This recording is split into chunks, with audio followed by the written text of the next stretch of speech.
The Obama administration called him a champion of change and a presidential ambassador for global entrepreneurship. From the great state of New York, please help me welcome Andrew Yang.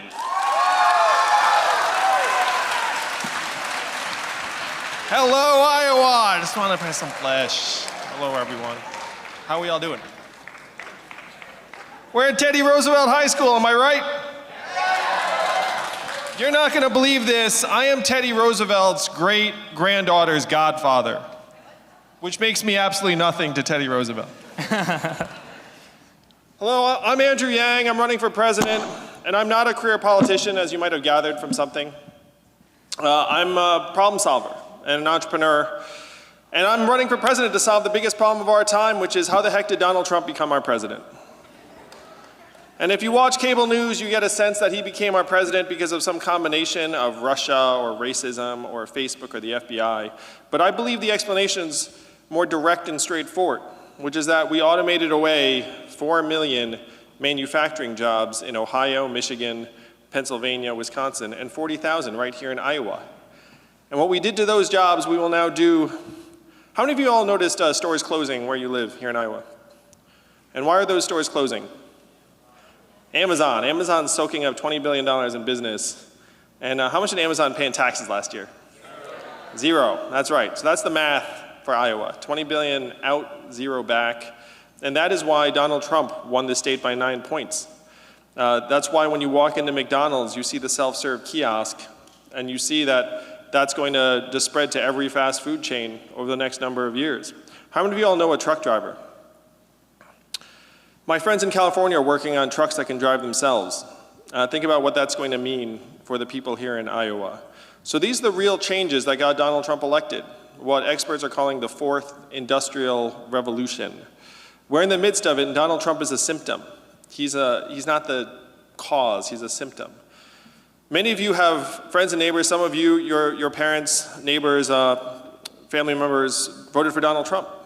And they voted for Donald Trump because he diagnosed the problems, but his solutions were the opposite of what we need. His solutions were, we're going to freeze time, we're going to build a wall, we're going to turn the clock backwards. We have to do the opposite of all of these things. We have to turn the clock forward. We have to accelerate our economy and society as quickly as possible. We have to evolve in the way we think about ourselves and our role in society. And I am the perfect candidate for that job because the opposite of Donald Trump is an Asian man who likes math. Thank you all. Looking forward to getting your questions.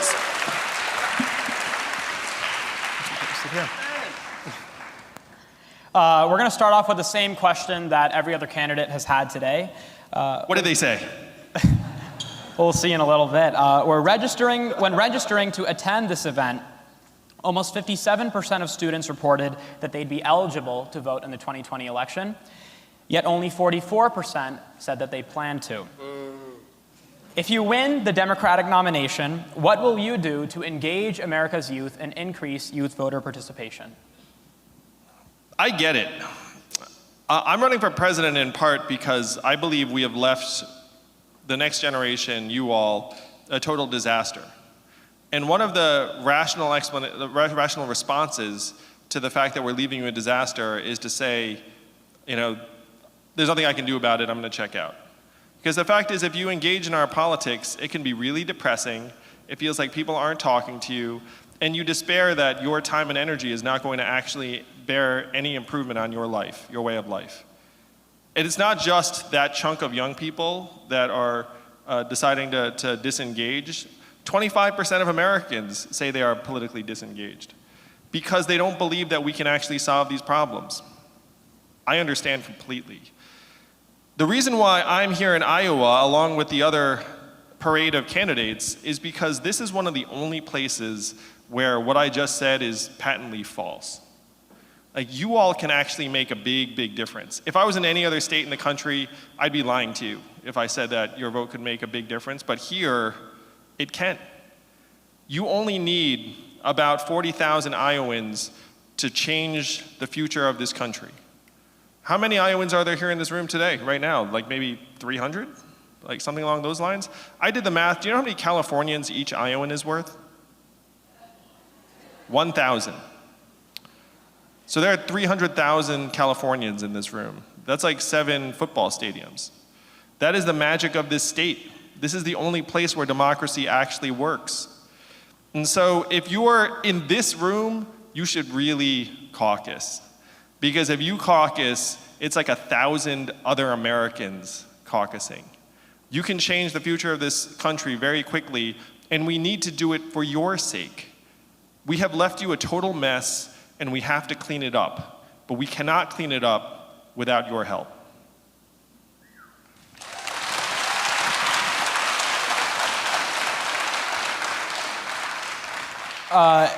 Your next question is going to come from the audience. His name is Dustin Hagler. He's a student at Hoover High School.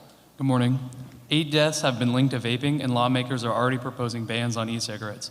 How many kids need to die before there is serious binding action on gun violence, and what will you do specifically to save kids' lives? So this is a question about gun violence, not vaping. To be clear. I am for the gun safety laws that the vast majority of Americans are for, which is no military-style assault weapons, background checks, red flag laws, magazines. But I think you have to go much, much deeper. Because if you look at it, there's a whole chain of events that leads to gun violence. And the last 2 steps are getting the firearm and then using the firearm, which are things that we have to try and address. But then what is the cascade that led there? And so number one, you have to start in the homes, where why are so many of our families now stressed out? If you've heard anything about my campaign, you've heard that I want to give every American $1,000 a month. How many of you have heard that? Yeah, it's true. I want to give every one of you $1,000 a month. And the goal of that is to make our way of life stronger, healthier, mentally healthier, where if you have an adverse life circumstance, like you lose your job, instead of it being like an existential problem, it becomes something that you can deal with. So we have to try and make our families stronger. We have to try and make our schools more welcoming for different types of boys in particular, because we all know that where gun violence is concerned, 96% plus are boys. And our schools right now, if you come into a school and you're, like neurologically different, like one of my sons is autistic, and has ADHD. And so if you come into school and the school is not well designed for that sort of learning profile, then you can easily feel marginalized and bullied. And at the very, very extreme, you could wind up doing yourself harm or doing someone else harm. So we need to focus on the gun laws and try and reduce the supply. I would be for a voluntary buyback of guns. I would be for trying to upgrade the guns themselves so that they actually can only be fired by the owner. So if a kid gets his hands on them, then they won't fire. There's very heavy paperweights. But I want to go deeper. I want to go towards mental health, what's happening to families, what's happening in our schools, and try and help boys in particular go from being strong boys to strong men.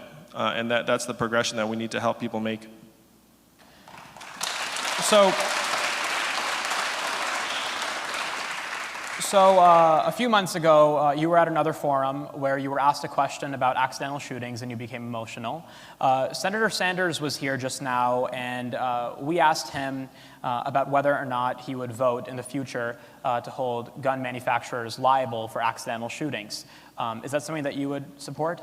Oh yeah, I totally would. Because right now the rough truth is that when there's a mass shooting, gun manufacturers' stocks do actually go up because their sales go up. Because gun owners are concerned that regulation is going to come, so they all run out and buy guns. So you're not going to believe this, but mass shootings are actually good for business for gun manufacturers. And so their incentives to try and curb those shootings are very, very low. So the goal is to try and, how many of you, I know some high schools now have economics. How many of you have studied economics, or some of you are college kids and the rest of it? Do you know what an externality is? So an externality is a cost that is happening, but it's happening outside of the company itself.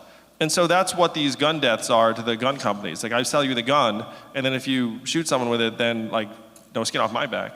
So if you say to the gun manufacturers, hey, if your product gets used to kill an American, we're gonna fine you, then all of a sudden that's called internalizing the externality.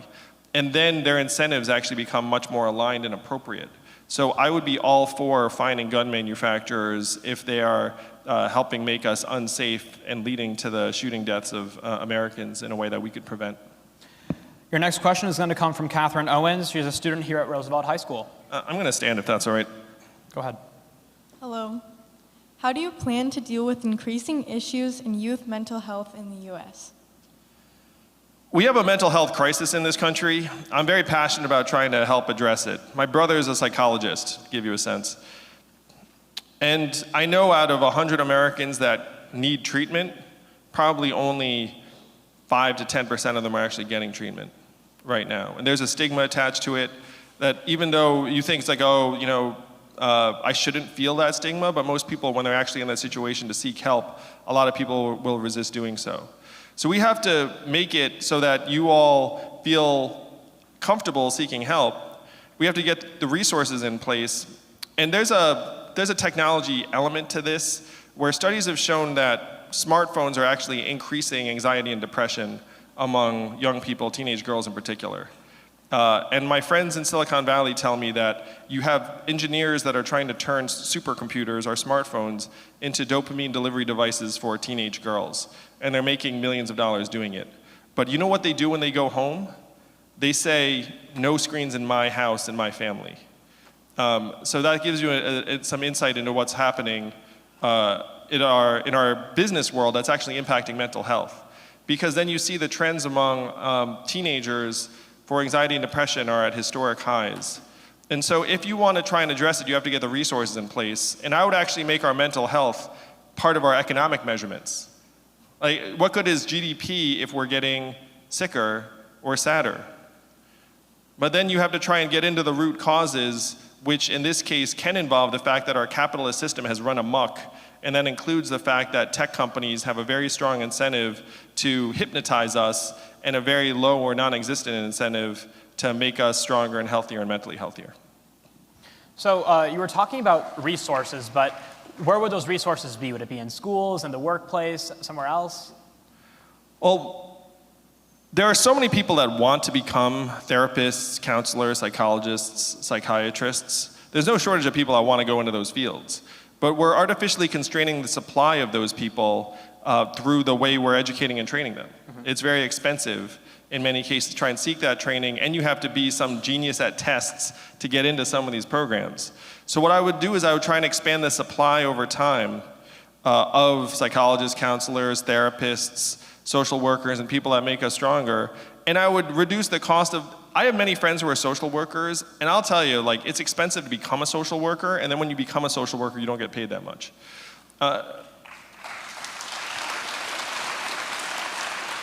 Right now, our entire economy is geared towards turning us all into economic actors. So if you were to go to, like I went to law school, if you go to law school and you can emerge and get paid a lot of money, and trust me, I was a corporate lawyer for 5 months, and I was doing a lot less good than the average social worker, that's for sure. Like, you probably should have reversed those, those incentives. So that's the direction we have to move in. We have to actually try measuring our economic progress through our own health and wellness, and then invest massive levels of resources towards helping people who can help others get stronger. So you see it as more of like a long-term solution, you'd say?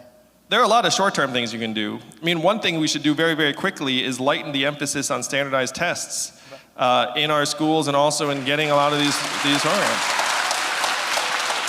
And I'll tell you all a true story. The SAT was invented during World War II to try and figure out which kids they did not want to send to the front lines.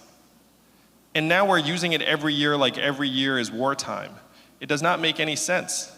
And it's artificially constraining the supply of people who want to do good in our society. It's bludgeoning so many kids to feel like, oh, I guess I'm not supposed to do certain things because what, the stupid test tells me I'm not supposed to? It really does not make any sense.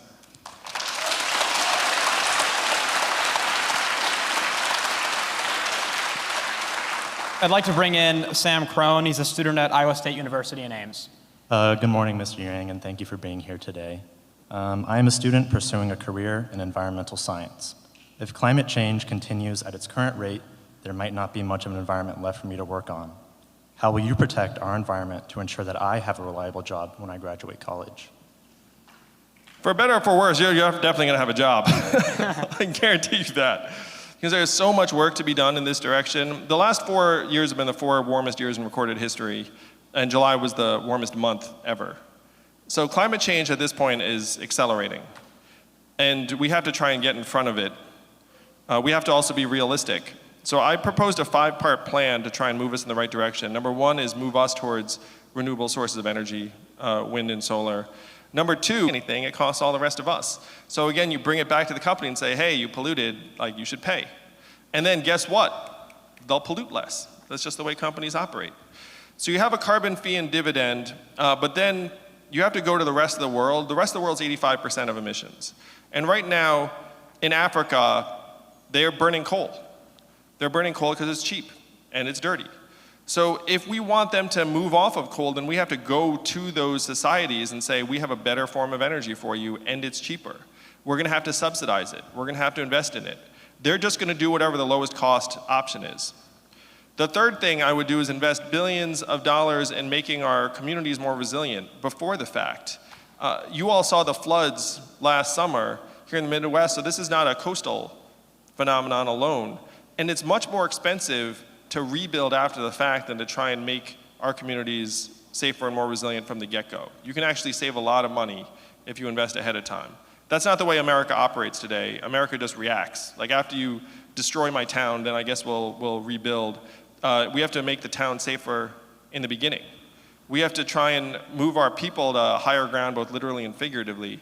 So this would be, and for anyone, this is very dramatic, but we actually already moved people in Louisiana whose town was going underwater to another part of the country. So this is already going on. If you had $1,000 a month, it would also help make everyone safer from climate change, because then if there is a disaster, you have a car to get into, you have some place to go. And I would have a constitutional amendment saying that it's a responsible. There's a proverb that the best time to plant a tree is 20 years ago. The second best time is now. That's what it is with climate change. We should have done it 20 years ago, but as president, I'm going to do it right now.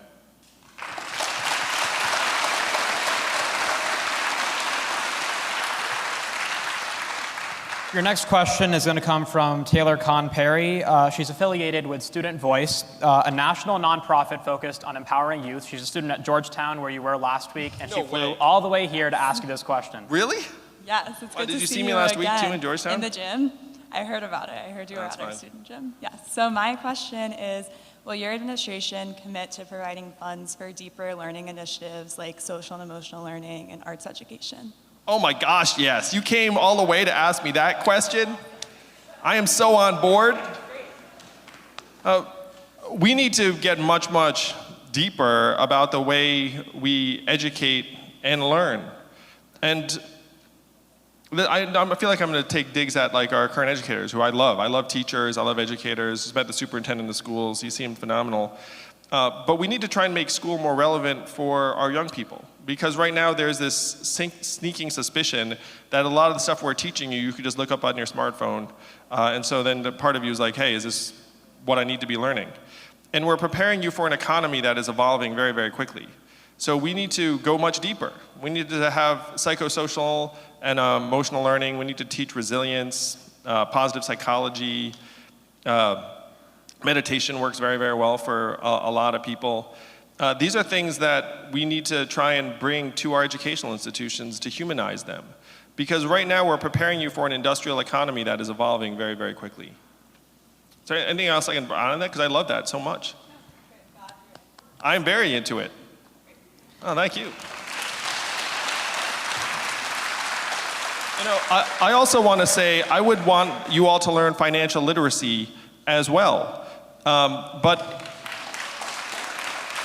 one of the things I've learned over time is it is impossible to learn financial literacy if you do not have money. What I mean by that is like it's abstract. You teach me about compound interest and time value of money. I do not care until you give me money. And then after I have money, then all of a sudden I start listening. I start caring. So it happened to me. I have an economics degree. I still didn't understand it until I started working and made some money in my 20s. I went to college for it, and it still didn't sink in until you actually have it in your own life. So under my administration, everyone starts receiving $1,000 a month, and then we teach you financial literacy in high school, and you would actually learn it because you have money, like real money to invest.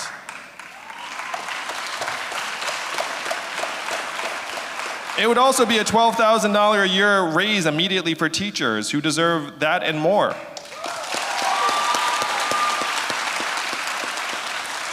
And for anyone who thinks that like this is too good to be true, we can do it because I'm standing in Iowa. All it takes is 40,000 Iowans, and then this vision of a trickle-up economy takes fire, and we can totally change the way we operate in this country.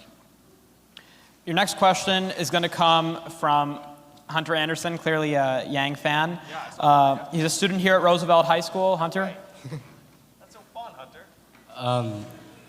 What is your plan for the future of American space travel, and how does that fit with your principles regarding the use of fossil fuels, which is heavily relied upon in the space industry? So I'm not sure how many of you saw that I was endorsed by Elon Musk last month. You guys see that? So I have visited SpaceX and seen the future of space travel.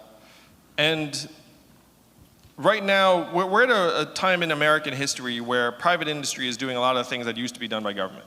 So we have all seen the Apollo 13 movies and like all of that stuff where it's like a bunch of noble government engineers and physicists like designing all the stuff. That has all now moved over to SpaceX and Blue Origin and these other firms. And so I'm very, very optimistic about the future of space travel because I've met people who are working on it directly, and they are so passionate. They're working on it for the good of the species. They have hundreds of brilliant people working alongside them. And just because they don't work for the government doesn't mean that they're not working incredibly feverishly hard. And the way they're designing these rockets does not necessarily mean that we're going to be using tons and tons of fossil fuel to get people into space. I mean, right now that is what we're using. But there are other things that we can use that would provide the same levels of energy that we need. And it's one of the things that I know Elon and the other people that I'm on a first name basis. Elon, I can text him right now.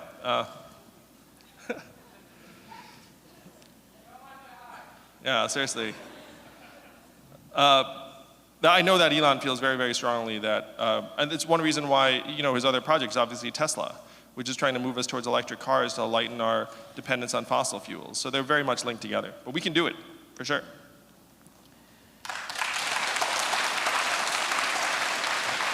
That's a SpaceX story I can tell. I'm sorry? I'm trying to think of a fun SpaceX story I can tell. We have time at the end. Your next question will come from Runal Patel, a student at Drake University here in Des Moines. Mr. Yang, next summer we will celebrate the 30th anniversary of the passage of the Americans with Disabilities Act, which was sponsored by Iowa's very own former Senator Tom Harkin.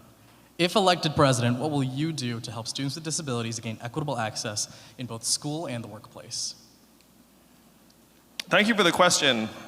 To me, it's imperative that we provide for people who are differently abled. And again, I have a son who's on the autism spectrum who in some classifications would be considered disabled. And the law in the books is not enough. I mean, a lot of what happens with politicians, and this is one reason why a lot of you have checked out on politics, is that you have this instinct that you change the rule, and then that does not actually necessarily change the lived reality of the people it's meant to. So the ADA, the Americans with Disabilities Act, is an example. Rules on the books, but then you go to places and there are all these places that are not accessible, that theoretically should be accessible. And the reason for that is that those establishments or institutions don't want to spend the money to make themselves more accessible. And that if you have a situation where you have scarce resources, you say, you know what, I'm just gonna let that one ride, and then if someone brings an action against me, I'll like pay the fine or figure it out then, or do it. Like that's just the system we're in. So a lot of what we have to do is try and remove that choice from these institutions and say, look, here are the resources, and then complying with the ADA gets much, much easier. The biggest lie in American life right now is that we don't have the resources. We are the richest economy in the history of the world, $20 trillion and counting, up $5 trillion in the last 12 years. The problem is that we've put this mindset of scarcity on many of our people in our institutions where they look around and say, I don't have the resources to provide for differently abled Americans.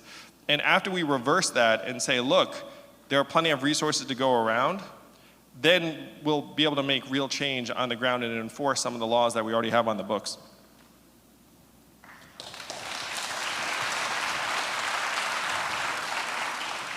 Your next question will come from Mr. Richard Bell. You're not a teacher. student. I mean, I'm not. He's a teacher at the Maharishi School in Fairfield. Drove 2 hours to be here. Mr. Bell? Good morning. Wow. I do teach at a school that hosts students from more than 30 countries. So I've seen firsthand the value of immigration and diversity in a school. My question for you is, how would you manage the flow of immigrants at our southern border? I'm the son of immigrants myself, and I obviously have the same experience you do, where I think immigrants are very, very positive for our country. The southern border, to me, this is another emblem of where we have rules on the books that we're not actually able to enforce in a real way. So we have asylum application procedures, but in real life, there's a shortage of asylum judges and adjudicators, there's a shortage of facilities, there's a shortage of case managers. And so then when you come across the border and you want to have an asylum hearing, you have a 12, 15-month wait. And so we're not actually able to enforce the law as it's written. The first thing you do is you put an end to this inhumane detention and separation of families, and that's something we can do immediately.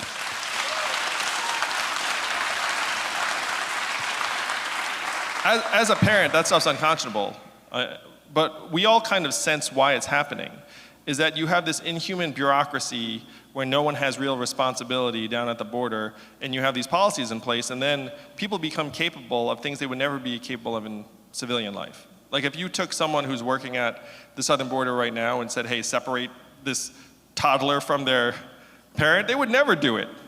But then in this circumstance, they say, well, I guess it's my job, and I guess this is the policy, and I guess I'm in this facility, and then you do it. So what we have to do is we have to put the resources to work to actually live up to what our policies are. Say, look, if we have a shortage of judges, then we need to hire many more. We need to put the resources to work so that there are case managers, social workers, and facilities, and then put ourselves in positions that we can actually reflect our values at the southern border. It's a big investment, but if you're not going to build a wall, am I right? You're going to build facilities so that you can actually process people the way our laws are written. Thank you. Now for your final question today, let's get a bit more. This can't be it. Well, let's get a bit more personal. In either your professional or personal life, who has been your hero and why? This is going to sound kind of trite, but it really is my parents, because they immigrated to this country with nothing, just worked very, very hard. My father grew up on a peanut farm in Asia with no floor. He managed to get from there to this country, where he generated over 69 US patents for GE and IBM. So that to me was always this incredible arc. And he worked at IBM. I asked him when I was a teenager, I said, how much money do you get when you get a patent? And he said to me, $200. And I said, well, that doesn't seem like a lot. And then he said, well, I also get a salary to educate and clothe and feed you and your brother. And I said, oh, I get it then, I understand. And to me, there was something very noble about what he and my mom did, because they just came and just worked their butts off all the time. And then me and my brother looked up and were just like, and you know, frankly, I was like a fairly normal kid, so I'd just be there playing video games and like doing whatever I was doing, and then occasionally they'd be like, you know, why are you so lazy? Why don't you like do something? And of course, as a teenager, I was like, shut up. You know, let me get back to my level. But then you end up internalizing it and living up to it in ways that you might not have anticipated when you were young and didn't truly understand. So it's a little bit trite, but I would say my parents. Now feel free to take a minute to offer closing remarks. Thank you, Roosevelt High School. Thank you, Iowa. You all are incredible. What does MATH stand for? Make America think harder. That's right. We have to let our fellow Americans know that it is not immigrants that are causing these problems. It is technology and an evolving economy.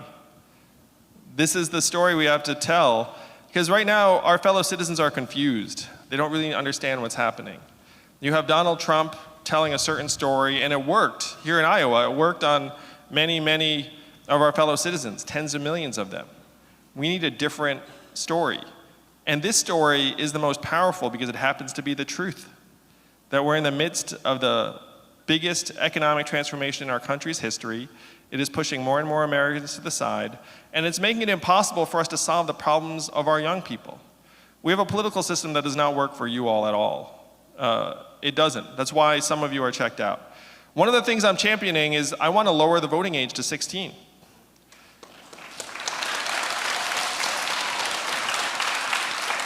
And I'm going to walk you through why it makes total sense to lower the voting age to 16. Number one, the younger you are when you vote, the more likely you are to vote throughout your life. So then, if you get people voting young, then guess what? They'll vote forever. Number two, right now the electorate tends to skew older, and that ends up influencing policies that would not reflect the needs of this generation. Number three, you're going to be on this planet longer. I mean, if anyone has a stake, it should be you all, right? Not like, no offense to anyone, but like if there's like some 96-year-old at death's door, it's like, come on, you're not going to be here for very long. It's like, whereas you guys are going to be here for a long time. And then the only argument against lowering the voting age, you also, 16-year-olds, how many of you work as 16-year-olds? That means you pay taxes. And you pay taxes and you don't vote? That doesn't seem right. The only counter argument to having 16-year-olds vote is that you somehow don't know that much about politics. To which I'd suggest there are a lot of Americans who don't know that much about politics. They're called low information voters. That's actually the technical term for it. And it's not like we're giving people a age group. We should be applying the same standard to our young people. So that's what this campaign is about. It's about trying to make it work for you all. But we cannot do it without your help. And here in Iowa, you all are magic. Like everything you do is like 1,000 times more powerful than anywhere else in the country. So use that power wisely, and let's make history in 2020. Thank you very much, Roosevelt High School. Thank you. A special shout out goes to our God tier producers over on Patreon. Manuel Carrillo III, Bradley Davis, Justin Zhu, Matthew Gerard, Ahsoka Nelson, Joshua Hare, Alexandra Dembski, Zach Sargent, and Andy 2. If you would like to hear your name at the end of every video, then become a God tier producer today. Yang Gang 2020. Yang Gang 2020. Yang Gang 2020. Yang Gang. Yeah, yeah. Yang Gang 2020. Yang Gang 2020. Yang Gang 2020. Yang Gang.